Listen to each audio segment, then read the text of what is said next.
Hi friends, welcome back to my channel Mugil world. இன்றைக்கி நம்ம வீட்டில் என்ன லன்ச்னு பார்க்கலாம் வாங்க. இன்றைக்கி நம்ம தேங்காய் பால் ரைஸ் பண்ண போகிறோம். ஸோ அடுப்பில் குக்கர் வச்சுட்டு குக்கர் காஞ்சோடனே எண்ணெய் ஊற்றிக்கலாம்.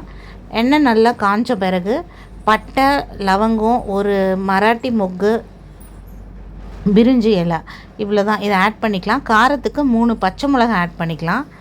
அது கொஞ்சம் வதங்கின உடனே ஆனியன்ஸ் ஆட் பண்ணிக்கலாம். கொஞ்சமாக போட்டால் போதும். ஆனியன்ஸை நல்லா கொஞ்சம் சாட்டே பண்ண உடனே இஞ்சி பூண்டு பேஸ்ட்டு கொஞ்சம் ஒரு 2 டேபிள் ஸ்பூன் ஆட் பண்ணிக்கலாம். இஞ்சி பூண்டு பேஸ்ட்டு வதங்கினதுக்கப்புறமா கொஞ்சம் தேவைக்கு தக்க சால்ட் ஆட் பண்ணிக்கலாம். ஒரு கைப்பிடி புதினா ஆட் பண்ணிக்கலாம். புதினாவை ஆட் பண்ணிட்டு லைட்டாக வதக்கிட்டு இப்போ நம்ம தேங்காய் பால் எடுத்து வச்சுருக்கோம். நம்ம ஒரு 5 டம்ளர், அதாவது எனக்கு 5 டம்ளருக்கு பால் தேவைப்படுது. ஸோ அது நான் கரெக்டாக தண்ணி ஊற்றி நல்லா பால் எடுத்து வச்சுருக்கேன். தேங்காயில் மெஷர் பண்ணி கரெக்டாக 5 டம்ளர் பால் ஊற்றிக்கிறேன். இப்போது இன்னும் கொஞ்சம் உப்பு தேவைப்பட்டுச்சு, அதை நான் ஆட் பண்ணிக்கிறேன். இது லைட்டாக பால் கொதிச்சதுக்கப்புறமா நம்ம பாஸ்மதி ரைஸ் ஊற வச்சுருக்கோம்.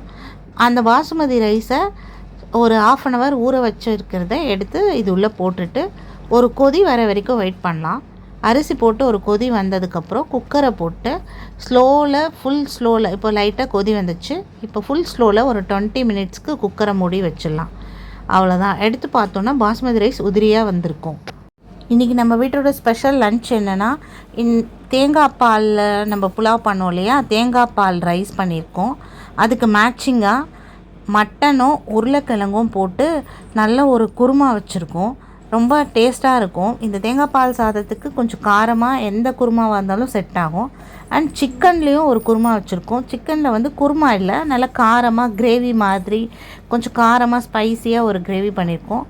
பசங்களுக்காக கொஞ்சோண்டு சிக்கனை ஃப்ரை பண்ணி வச்சுருக்கோம். இவ்வளோ தான் ஃப்ரெண்ட்ஸ் இன்னையோட ஸ்பெஷல் லன்ச் நம்ம வீட்டில். இந்த லன்ச் ரெசிபி உங்களுக்கு பிடிச்சிருந்தா லைக் பண்ணி, ஷேர் பண்ணி, சப்ஸ்கிரைப் பண்ணுங்கள். சப்ஸ்கிரைப் பண்ணாமல் நிறைய பேர் பார்க்குறீங்க.